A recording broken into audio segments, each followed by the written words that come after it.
Vamos al libro de Colosenses capítulo 3, versículos del 5 al 11. Vamos a estar leyendo esa parte hoy. Capítulo 3, versículos del 5 al 11.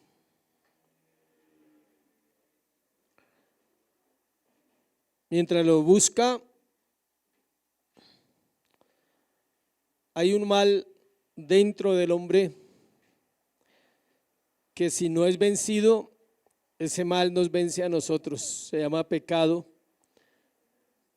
Esa naturaleza vieja que quiere vivir todos los días, que quiere gobernar nuestra vida y que realmente solo hay una manera de vencerla y es en Cristo Jesús. Colosenses capítulo 3, versículos 5 al 11. ¿Ya lo tienen? ¿Ya lo tienen todos en la palabra? Listo.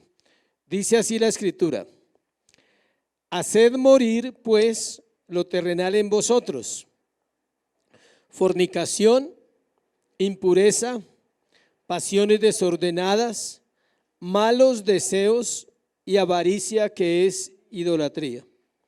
Cosas por las cuales la ira de Dios viene sobre los hijos de desobediencia, en las cuales vosotros también anduvisteis en otro tiempo cuando vivíais en ellas, pero ahora dejad también vosotros todas estas cosas: ira, enojo, malicia, blasfemia, palabras deshonestas de vuestra boca.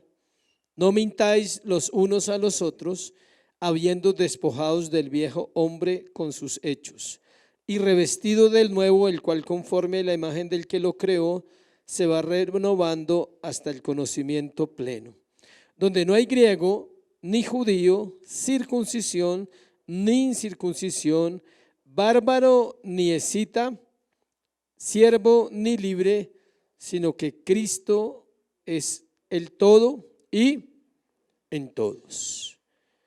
Padre, gracias por tu palabra. Pedimos que la exposición de tus palabras alumbre nuestro entendimiento. Pedimos que tu misericordia nos alcance y que como iglesia podamos hoy despojarnos de lo que está viciado en nuestro corazón y revestirnos del hombre nuevo, aquel que creaste al darnos la salvación. Te lo pedimos, Señor, en el nombre de Jesús. Amén y amén. Mortificando la vieja naturaleza, mortificando la vieja naturaleza. Hace 8 días vimos un sermón de esperanza y este sermón también es de esperanza, pero de otra forma, porque hoy vamos a hablar de algo que no nos gusta mucho y es del pecado. Tenemos que sujetarnos al texto y el texto nos dice de una vida nueva y una vida antigua, y está demostrado que el mayor problema del hombre no es la condición actual. Me explico. El problema no es el problema. El problema no es aquello que usted está viendo como un problema. El problema no son las situaciones que usted está viviendo en su hogar, en su casa, en sus relaciones. Su mayor problema es que hay una naturaleza pecaminosa que vive dentro de nosotros y que solo será quitada el día de la muerte para entrar en una eternidad para salvación o condenación. Ese es el mayor problema que el ser humano tiene. Solo aquellos que por gracia y misericordia Dios llama a esa salvación lo van a entender y van a poder por lo menos vivir en una guerra constante en la tierra contra esa naturaleza. Muchos morirán y solo se darán cuenta que esa naturaleza pecaminosa les gobernó toda la vida y los llevó al infierno. Solo el día que mueren se darán cuenta y se abrirá su mente y será revelado claramente lo que usted y yo entendemos hoy. Eso que entendemos hoy los cristianos, lo entenderán los impíos el día de la muerte. Se darán cuenta que había un Dios que era real, se darán cuenta que había una vida eterna, se darán cuenta que el pecado era mortal y que el pecado era real en el corazón del ser humano. Pero gracias a Dios que nos permite saberlo antes de ese día. Hay cosas que parecen invencibles en la tierra. No sé si usted tiene alguna de esas. Invencibles. Pero hay una que tal vez es más invencible para nosotros y es el pecado. Lo cual en cierta manera es así, pero la Escritura aclara en cuanto a la enseñanza de la doctrina del pecado y nos dice que Cristo lo venció en la cruz del Calvario.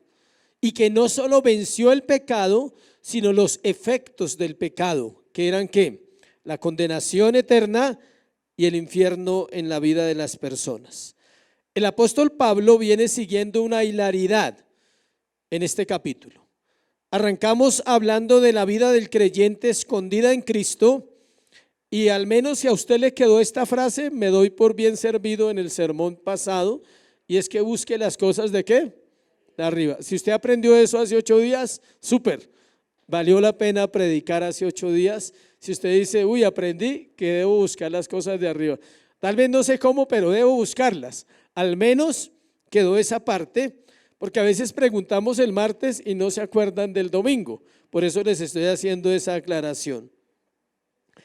Pablo, como lleva una hilaridad, está diciendo que esa vida que busca a Dios, que esa vida que tiene un enfoque y que esa vida que tiene una razón, y es porque Cristo nos dio vida con Él, ahora pasa a otro tema, a hablar de todo aquello que impide que esa vida sea real.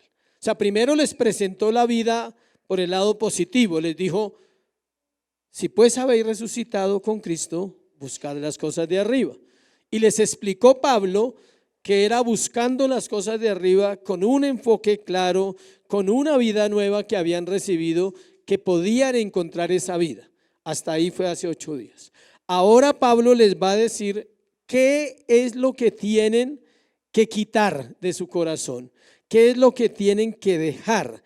Parece que el apóstol se contradijera en los primeros versículos del capítulo, pero sabemos que no es así. O sea, dice, pero primero les dice que tienen esa vida y ahora les va a decir que esa vida no es como pensamos y que hay una lucha impresionante en el corazón. La ignorancia es un pecado, iglesia, porque tiene que ver con la pereza. ¿Por qué la ignorancia de los creyentes? Estamos hablando de una iglesia. Dios sabe por qué la iglesia está hoy acá y los que están. Y porque a veces no vienen personas. Necesitamos aprender más de la palabra. La ignorancia es ¿qué? Un pecado. ¿Por qué? Porque tiene que ver con la pereza.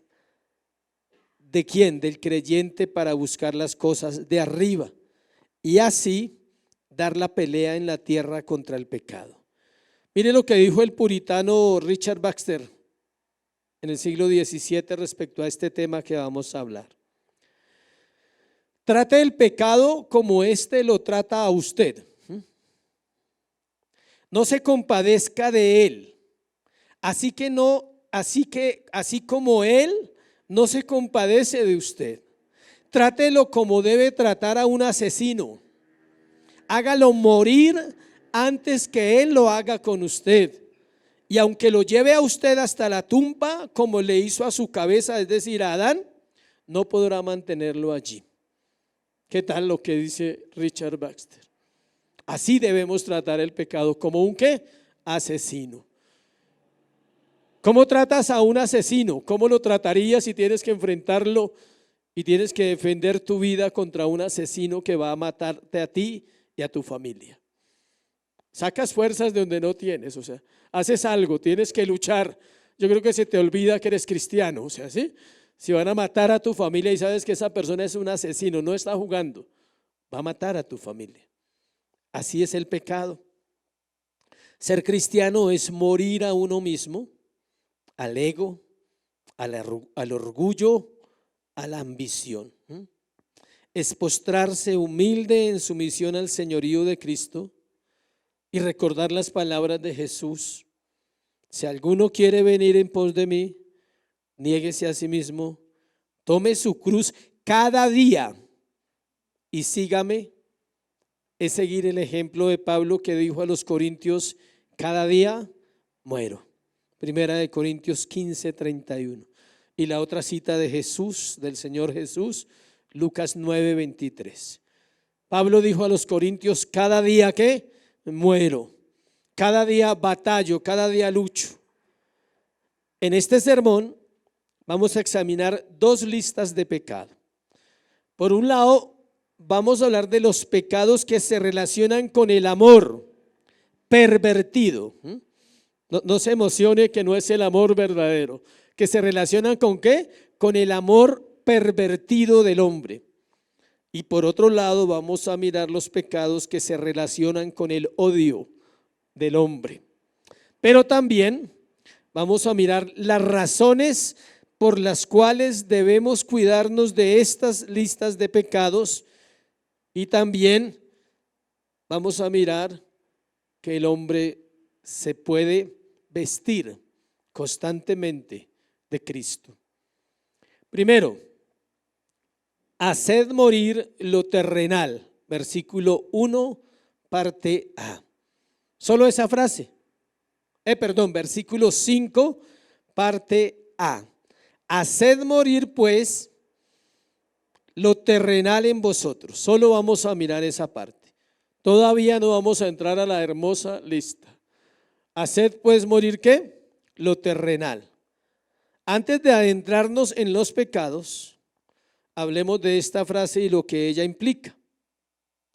La frase se podía leer también así: haced morir vuestros miembros que están en la tierra. Hay una nueva posición y debemos permanecer en ella, como mortificando el pecado. Cuando el Señor Jesús habló en los evangelios de que era mejor entrar sin un ojo al reino de los cielos, o sin una pierna o sin un brazo, está poniendo de ejemplo que los miembros del cuerpo. Los miembros son ¿qué? Terrenales. No estamos hablando que usted tiene que quitarse el ojo, tranquilo. Debe hacer morir aquellos miembros que son instrumento de pecado. Si los ojos son el instrumento, entonces hay que hacer morir los ojitos. Pero todo nuestro cuerpo es instrumento de pecado, ¿sí sabía? Las manos, los pies, los ojos, los oídos, los pensamientos, la boca es espectacular. Esa es uno de los más peligrosos de todos los miembros del cuerpo, la boca. Morir viene del griego necro, con K, donde viene la palabra necrosis. Su significado literal es matar o llevar a la muerte. Pablo no está hablando de quitar miembros del cuerpo literalmente. Está diciendo que nuestro cuerpo es el instrumento de pecado. Nuestras manos, nuestros ojos, nuestra boca, nuestros pies, nuestros órganos sexuales. Y él está diciendo que eso es lo que tenemos que hacer, ¿qué? Morir. Esto es posible, iglesia, solo de una manera, con el sermón de hace 8 días. Eso es posible con una vida que busca, se enfoca y busca las cosas de arriba. ¿Sí ve el paralelo que Pablo hace? Primero habló de arriba, ahora habla de la tierra. Todo es, hoy vamos a estar en la tierra, acá. Vamos a mirar nuestro corazón. Segundo, pecados del amor pervertido, versículo 5, parte B. Vamos desde la parte B. Viene una lista de 5: fornicación, impureza, pasiones desordenadas, malos deseos y avaricia, que es idolatría. Son 5 porque la avaricia es idolatría, no son 6, son 5. Vamos a hablar del amor pervertido porque existe. Son aquellos pecados donde están involucrados nuestros sentimientos. Ahí están involucrados nuestros sentimientos. Pablo los presenta en un orden perfecto. No es al azar, tiene un sentido. Muestra el acto y el motivo. Pablo comienza por los actos, pero va a describirnos también el motivo por el cual una persona termina en estas prácticas. Comienza por la fornicación, que es el acto, escuche bien, que se origina en la impureza, que es el que sigue, y la impureza nace de las pasiones desordenadas y de los malos deseos, que a su vez proceden de la avaricia, que es la raíz de todos los males. ¿Sí ve el orden correcto? Fornicación es un acto que viene de la impureza. Esa impureza surge en nuestras pasiones desordenadas y malos deseos, y todo esto nace por la avaricia, que es idolatría. Siempre queremos ¿qué? Más. Queremos más de todo. Siempre queremos más. Algunos comentaristas traducen estas palabras como vicios, porque se entretejen tanto en la vida de una persona que terminan controlándolo. Vicios. Vamos a mirar uno por uno. Qué interesante los significados de cada uno. Fornicación. Hay que aclarar el significado de esta palabra aquí, porque la palabra fornicación aparece muchas veces en el Nuevo Testamento, pero aquí no está hablando solamente de la unión libre, porque es un pecado de fornicación, sino está hablando de todo lo que se llama inmoralidad sexual.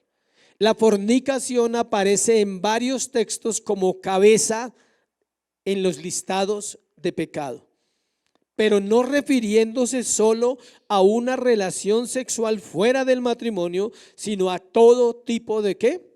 Inmoralidad sexual.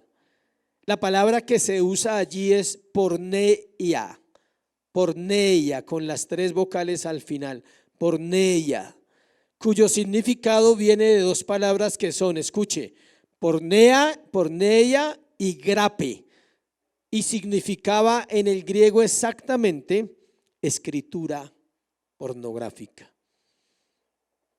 Es una escritura o imagen que proyecta el pecado sexual. ¿Sí ve? No solo en la relación entre un hombre y una mujer fuera del matrimonio, que es lo que nosotros conocemos como fornicación, sino es todo tipo de pornografía, imágenes, chistes, palabras de doble sentido, masturbaciones, pensamientos, deseos, pasiones, todo tipo de lo que tenga que ver con la inmoralidad. La palabra era usada en el contexto de la época para referirse a las prostitutas, porque viene de la palabra porne, que es la que usted hoy en día conoce como porno. Porne, y su significado en el Nuevo Testamento abarca todo tipo de inmoralidad sexual. Son demasiadas las cosas que abarca esa palabra aquí.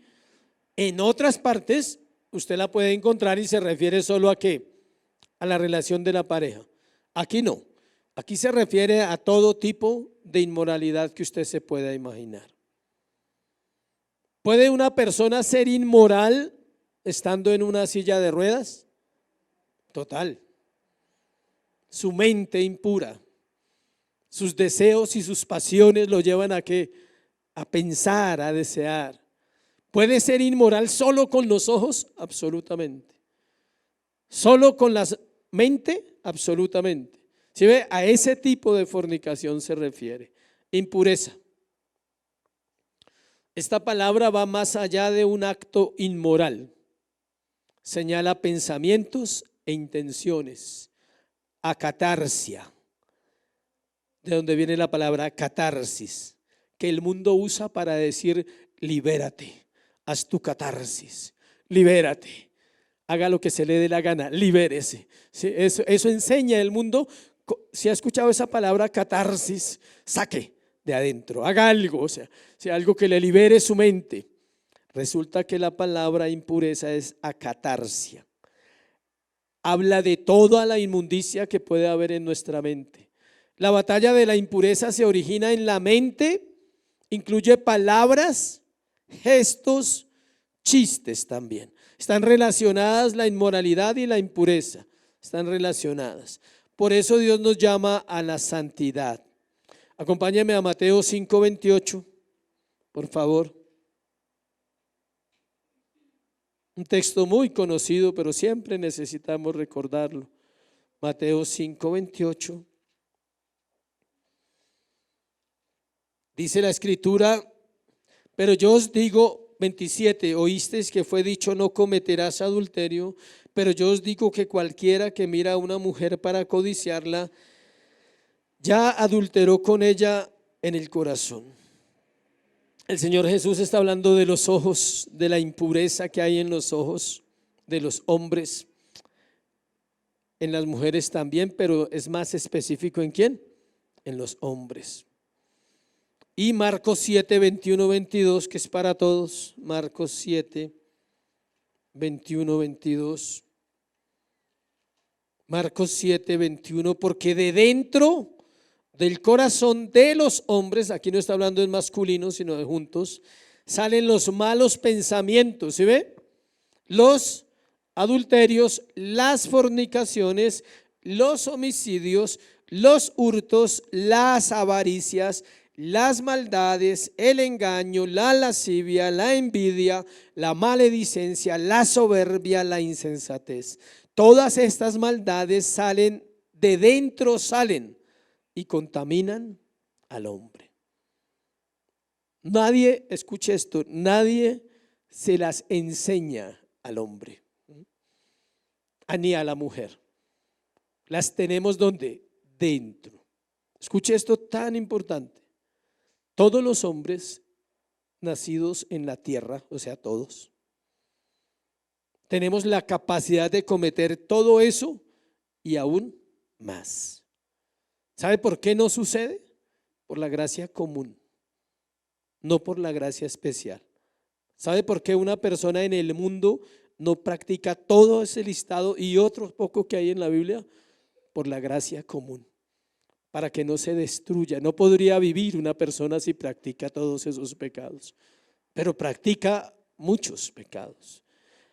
Nosotros, cualquiera de nosotros podría haber llegado a ser peor que esa lista, pero por gracia estamos aquí esta mañana y somos lo que somos. Queda claro una cosa entonces, que la impureza procede ¿de dónde? Del corazón, no de afuera. Pasiones desordenadas. Parece que fuera lo mismo que los malos deseos, toca asociarlas. Vamos a pasiones desordenadas y malos deseos, toca asociarlas. Pero es bueno hacer una diferencia. Escuche, las pasiones desordenadas tienen relación con el área sexual, que combate en el cuerpo de la persona y se puede hacer incontrolable. Mientras que los malos deseos, se usa en este versículo la palabra malos para dejar claro que también hay ¿qué? Buenos y neutros. Pero de los que estamos hablando es de aquellos deseos que son pecado. Es decir, la diferencia es que pasiones desordenadas se refiere solo al área ¿qué? Sexual, acá en el pasaje.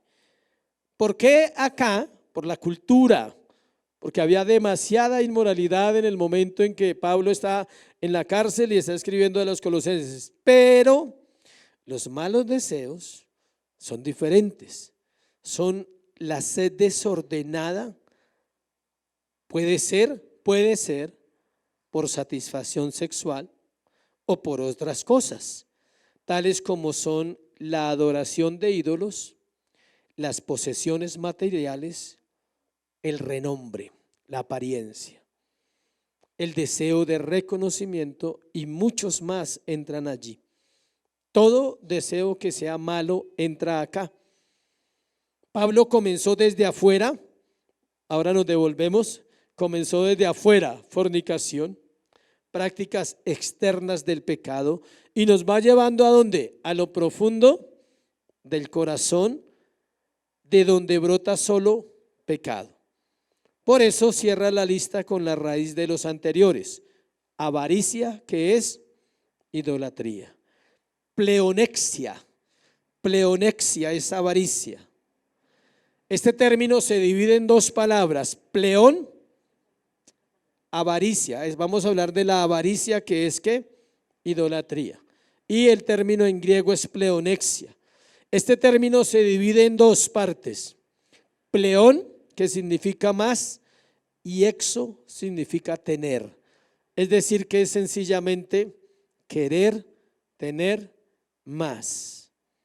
¿En qué? En muchas cosas. Aquí ya no entra solo lo sexual. La avaricia es idolatría. Acompáñeme a Éxodo 20:17, por favor, para recordar por qué la avaricia es tan delicada. Éxodo 20:17, no codiciarás la casa de tu prójimo. ¿Qué hay en una casa? De todo. No codiciarás la mujer de tu prójimo. No codiciarás ni su siervo, ni su criada, ni su buey, ni su asno, ni cosa alguna de quién, de tu prójimo. O sea, sencillamente no codiciarás. No se puede codiciar. Todo el listado anterior, fornicación, impureza, pasiones desordenadas, malos deseos, es resultado de ¿qué? De la avaricia. Un poco más quiero en algo. Y termino cometiendo otros pecados, porque la raíz de todos los males es la avaricia, es el amor al dinero. La gente no cree que desear el dinero sea tan delicado, pero trae tantos problemas en la vida de las personas. Nos lleva a hacer aquello que antes no podíamos hacerlo porque no teníamos ¿qué? Dinero. ¿Sí sabía que los hombres muchas veces quieren cosas malas en su corazón? Tienen deseos reprimidos. Esa famosa palabra de fantasías reprimidas en su corazón como hombres. Si tuvieran dinero, tal vez no estarían tan reprimidas y podría vivirlas. Por eso el dinero es tan delicado.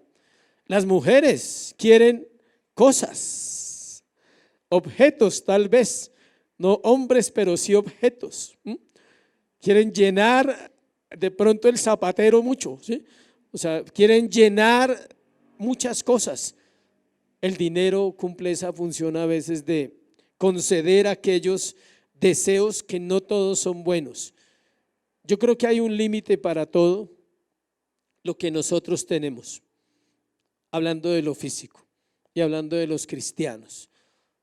Yo creo que el cristiano tiene un límite para tener, y jamás Dios le ha dicho que viva ¿qué? Mal. Pero yo creo que sí hay un límite en cada área de nuestra vida, en lo que debemos tener en nuestra casa, en nuestro hogar, en todas las cosas. Es un riesgo amar el dinero.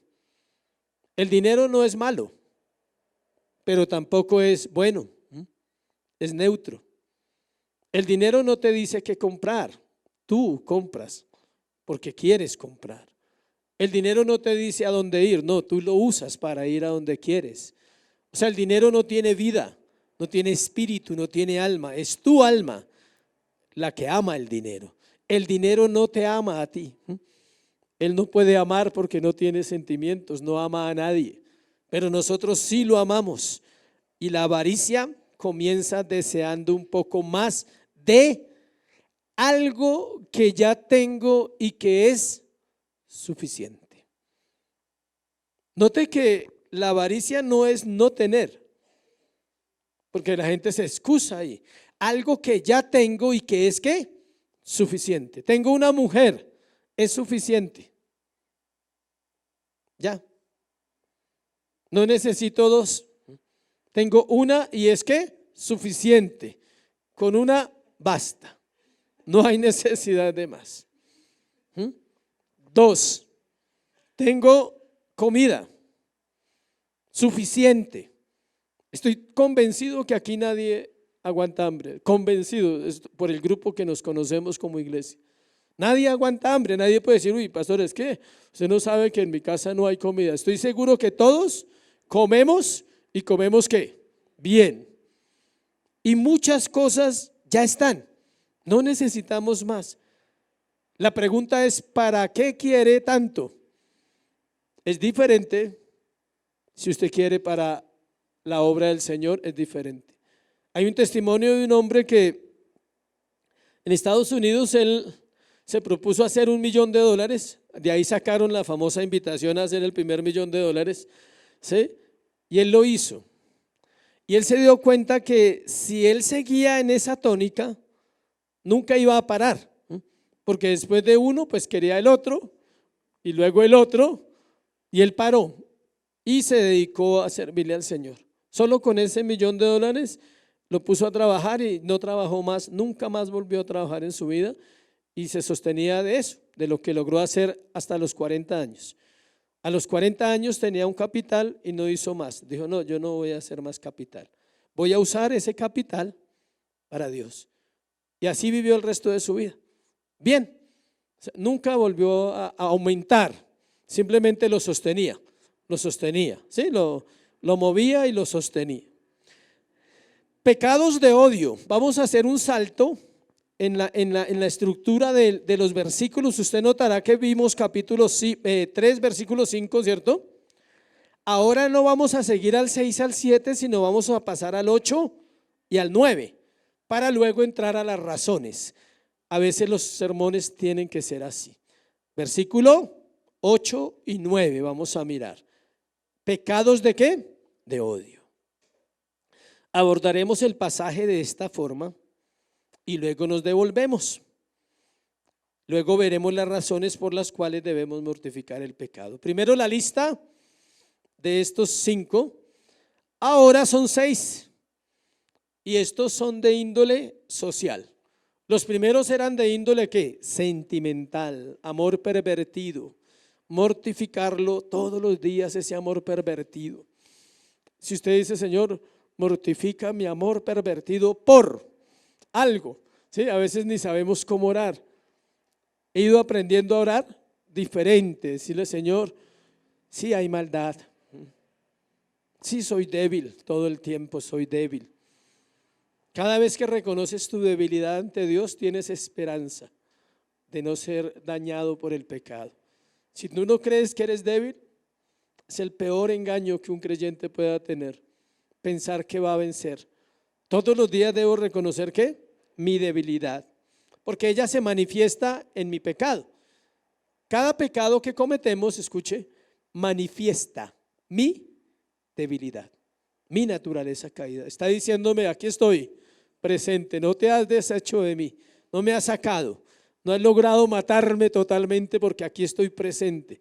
Me está recordando que necesito más de ¿quién? De Dios. Pecados de odio, 6. No los voy a leer todos, sino vamos a ir de una vez a uno por uno. Dice, pero ahora, ¿sí nota? Pero ahora. Primero les dio la lista de pecados sentimentales y del amor pervertido y les da 2 razones que vamos a mirar ahora, que es la ira de Dios y el pasado del creyente. Ahí se las adelanto, esas son las 2 razones que ahorita vamos a mirar. Pero Pablo sigue diciendo, pero ahora dejad también vosotros todas estas cosas, ira, enojo, malicia, blasfemia, palabras deshonestas de vuestra boca, mentiras, no mintáis los unos a los otros, habiendo hasta ahí. No mintáis los unos a los otros. O sea, vamos desde capítulo 8 hasta 9a. Versículo 8 hasta versículo 9a, gracias. Aquí arranca al contrario, en el primero arrancó de afuera hacia adentro. Y ahora arranca aquí al contrario, de adentro hacia afuera.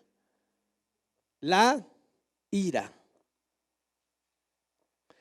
Pero antes de la ira dice dejad, la palabra dejad. Despojarse de la ropa sucia, quitarse los harapos rotos del pecado. El listado es como una cadena unida, cada eslabón cada pecado es un eslabón. Por eso dice ahora dejad también. Escuche, no son pecados menores, No se engañe con la otra lista. No son pecados menores, son pecados en el corazón de los creyentes. Ira viene de la palabra orgi, se escribe orge, que de la cual viene la palabra orgía, desorden. Una persona pierde el orden cuando ¿qué? Se aira. No le importa nada, pierde los estribos. El significado que pone aquí, el significado de orgi es amargura profunda e intensa, acompañada de resentimiento, arraigada en el corazón. Se lo repito, amargura profunda e intensa, acompañada de resentimiento, arraigada ¿en dónde? En el corazón. La ira no se produce como reacción de una provocación, iglesia, sino que revela la actitud permanente de la persona y le brinda la ocasión de expresar su furor.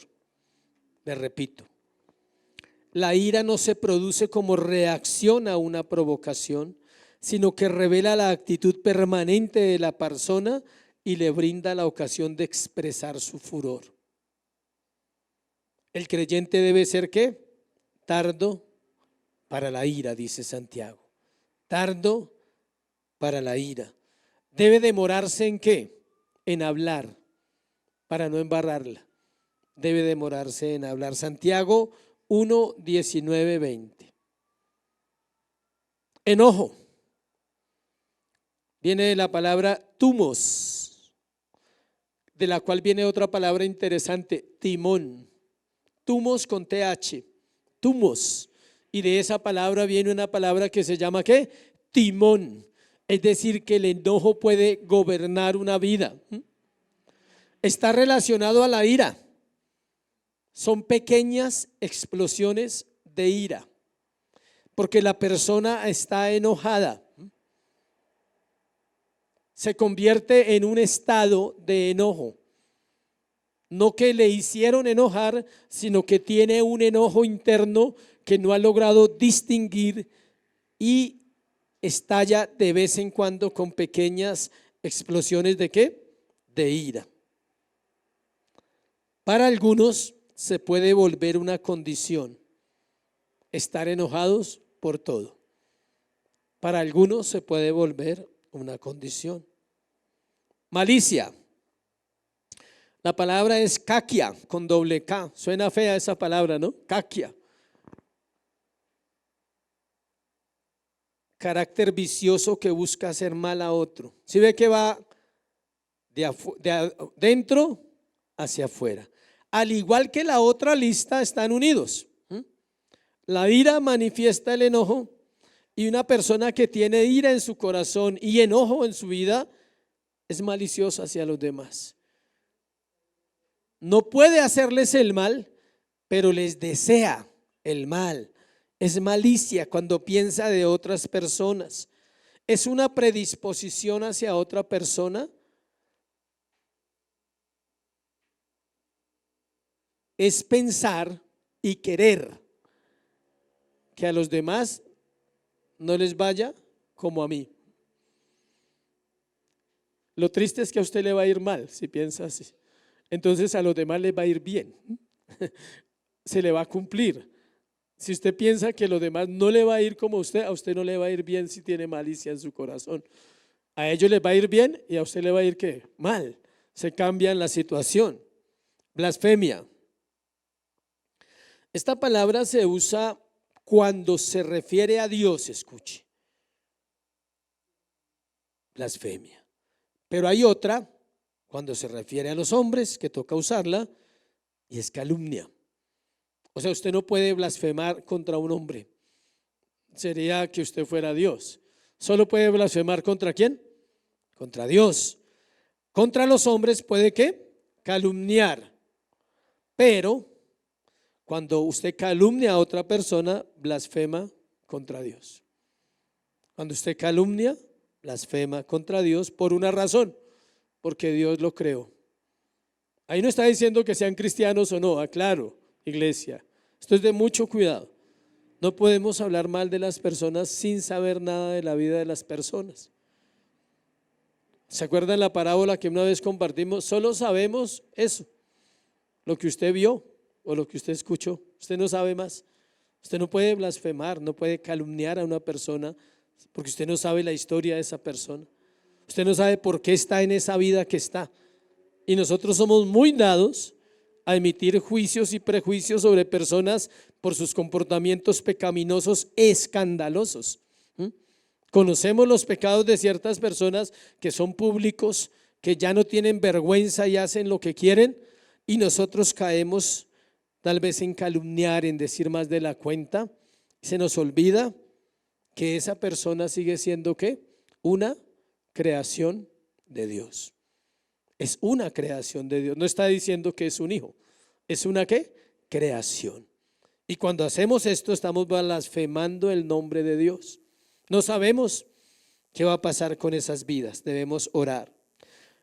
Santiago es claro. Santiago capítulo 3, si le gusta leerlo, vuelva y léalo 1000 veces, en el uso de la lengua. De un creyente no pueden salir calumnias hacia nadie, ni agua amarga y agua ¿qué? Dulce. Bendices a Dios en el culto, en la iglesia, en tu oración diaria y hablas mal de todo el mundo. No puede ser así. Eso es calumnia. Las palabras deshonestas, acá dice, volvamos ahí donde estamos. Blasfemia, palabras ¿qué? Deshonestas. Son el fruto, mire esto tan chévere, son el fruto de la ira, el enojo y la malicia.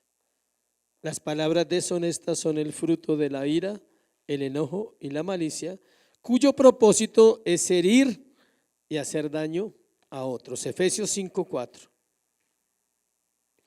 Vamos a ir a Efesios 5:4, que hay otro listado ahí bonito. Efesios 5:4. Dice: ni palabras deshonestas, ni necedades, ni truanerías, que no convienen, sino antes bien acciones de gracias. Ahí está hablando lo mismo, de palabras deshonestas. Y cierra con mentiras. Quizás lo vemos tan sencillo, pero es tan delicado mentir, porque muestra el carácter de ¿quién?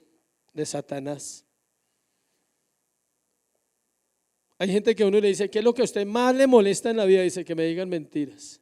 ¿Por qué será? Porque muestra un carácter diabólico, porque las mentiras hacen mucho daño. Mentir es imitar a Satanás, es comportarse como si fuéramos hijos de él, porque él es el padre de mentira. Juan 8:44.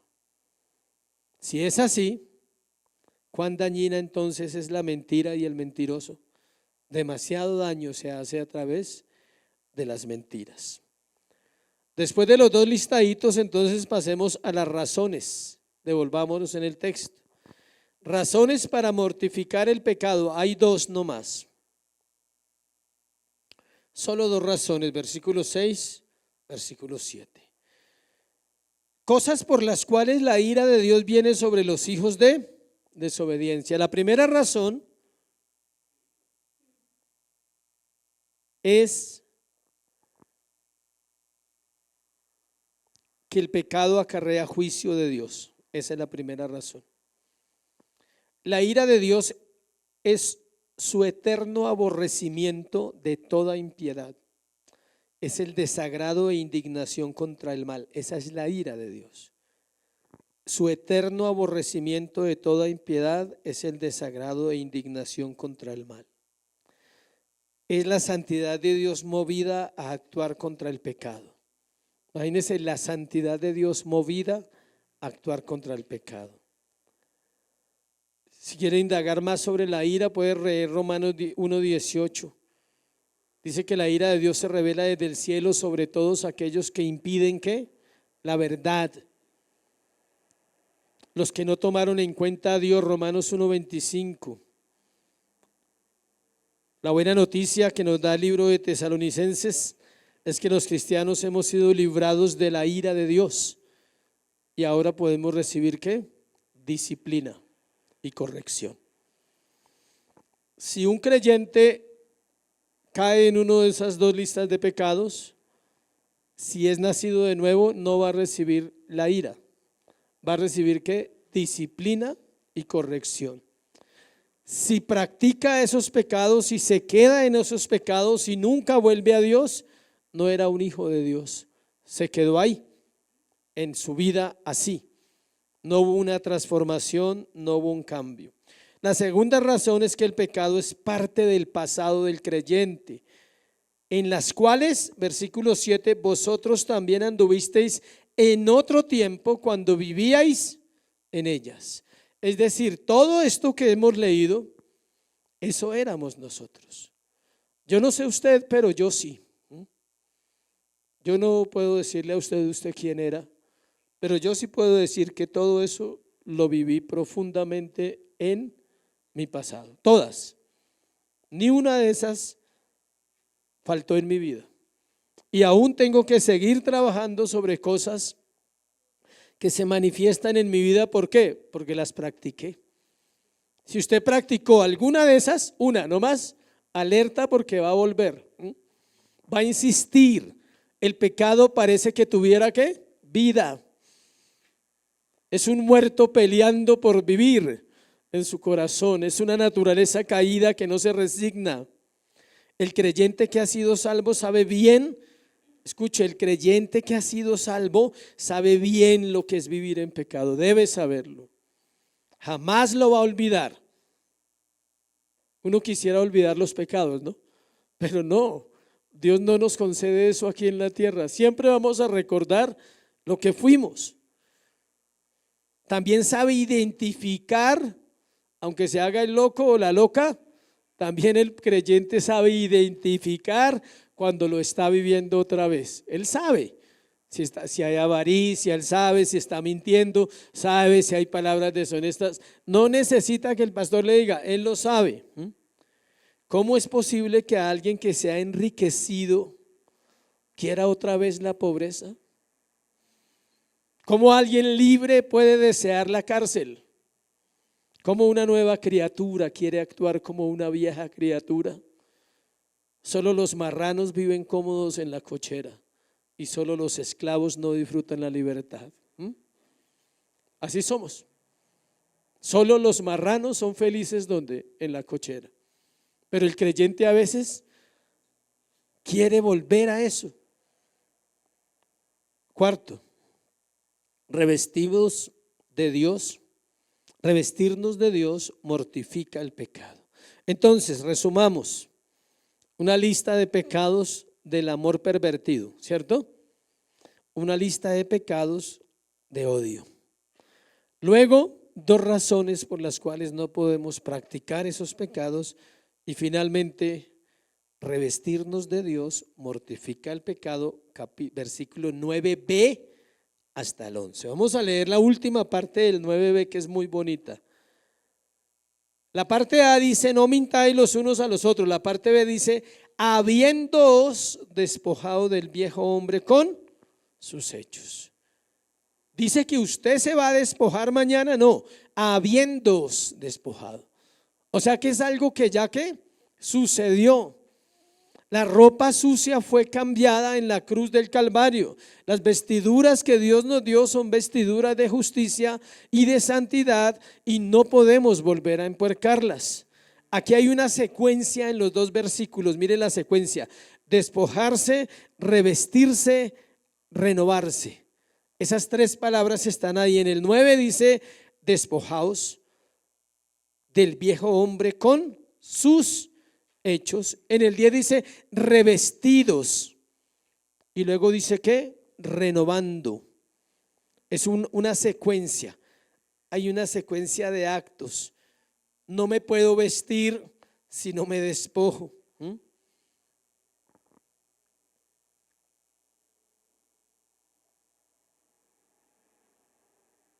Se puede decir que todos aquellos que han sido regenerados deben vivir de esta manera en un cambio constante de vestiduras. Todos los días. El solo hecho de respirar y vivir en la tierra nos contamina el corazón. Así usted diga, hoy no hice nada malo, ya se contaminó porque respiró en este mundo lleno de ¿qué? De maldad. No sé si alguien ha tenido esta práctica incorrecta. ¿Qué pasa si me pongo algo limpio sobre algo sucio? ¿Alguien se ha vestido así alguna vez? O sea, tengo ropa sucia y me pongo encima ropa ¿qué? Limpia. ¿Qué pasa? No funciona, o sea. El olor queda, todo queda ahí. O sea, usted tiene que limpiarse. Por eso cuando llegan las personas de trabajar, sudados de todo el día, de sus labores, deben ¿qué? Bañarse, es algo normal. ¿Cuánto más el pecado? Y ese es el problema del cristiano, escuche. El cristiano quiere la renovación vistiéndose sin despojarse. O sea, él quiere vestirse de Dios, tiene la intención y lo anhela en su corazón, pero resulta que no le interesa ¿qué? Despojarse de lo viejo. La renovación es la misma santificación del creyente. Dios transforma la mente, el corazón, las palabras y las acciones. La mente, el corazón, las palabras y las acciones. Despojarse es dejar el pecado. Cuando la persona está sin Cristo, no lo puede dejar. Y cuando está en Cristo, lo puede dejar por la obra del Espíritu Santo que habita en él. El viejo hombre es tal cual nacimos. O sea, usted no necesita aprender nada ni enseñarle nada al viejo hombre. Él trae esa naturaleza desde que nace, porque nace en pecado. Por eso la Biblia dice que es necesario nacer de nuevo para vestirse del nuevo hombre. Aquí hay algo interesante cuando vamos a Génesis. Acompáñeme a Génesis 1:26. Génesis 1:26. Dijo Dios, entonces dijo Dios, hagamos al hombre conforme a ¿qué? A nuestra imagen, conforme a nuestra semejanza. Esa se conoce como la primera creación. Hay una segunda creación y es cuando Dios crea al hombre nuevo en usted. Y es el mismo proceso. Lo crea a la imagen de ¿quién? De Cristo. En Génesis, Dios creó al hombre a su imagen y semejanza y hay un representante que es Adán y ese Adán cayó y por cuanto él pecó, todos pecamos. En el Nuevo Testamento hay una nueva creación. Usted y yo somos la nueva creación. Pero acá dice que ¿para qué? Mire esto tan interesante. ¿Para qué se despoja? ¿Para qué se reviste el nuevo hombre? Dice, el cual conforme a la imagen del que lo creó. Si ve, ahí está Génesis. Se va renovando hasta el conocimiento pleno. O sea, usted no se quita lo viejo y se pone lo nuevo para quedarse quieto. ¿Es para qué? Renovarse, para ir avanzando en el conocimiento de Dios. También es una muestra más de que mi corazón corrupto está siendo dominado por la nueva vida. La luz de Cristo abre mi mente y mi entendimiento y ahora puedo ver mi corrupción. ¿Sabe cuál es el problema de nosotros? No ver nuestra corrupción y llegar a pensar que no la tenemos, pero ahí está como un león interno que no puede ser dominado.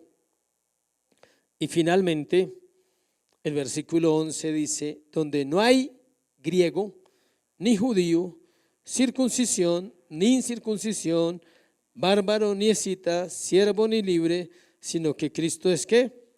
El todo en todos. Sencillo, Pablo cierra este pasaje diciendo, todos son iguales. Todos los que se despojan todos los que se revisten, todos los que crecen en el conocimiento pleno de Dios deben ser ¿qué? Iguales. Ya no tenemos ese problema nosotros en este tiempo, porque ya aquí no hablamos de griegos y judíos, aquí hablamos de salvos y no salvos. Ya no hay griegos acá en esta cultura, para esta iglesia no hay ese problema, griegos o judíos. Ya no hablamos de circuncisión y circuncisión nosotros, porque tampoco nos afecta esa parte. Bárbaro ni escita. El bárbaro era uno que era pagano, para que entienda quién eran los bárbaros en ese momento. Y el escita era un doblemente pagano, o sea, sí, era más pagano que el bárbaro, o sea, eran más paganos todavía. Mataban a las personas, le quitaban la cabeza, dejaban secar el cráneo y en el cráneo tomaban sangre. Tenemos que ser específicos. Así eran los escitas, no los ascetas, sino los escitas, que es diferente. Todo eso era el problema de la iglesia de Colosenses. Nosotros tenemos problemas, y es que algunos se creen mejores que otros. Y Pablo aclara, dice, todos somos iguales. Todo el que es nacido de nuevo debe vivir ¿qué? El mismo proceso. Debe despojarse, debe revestirse, debe crecer en el conocimiento pleno y vivir la vida del nuevo hombre. Cristo es todo. ¿Y qué dice ahí? En todos. Póngase sobre sus pies.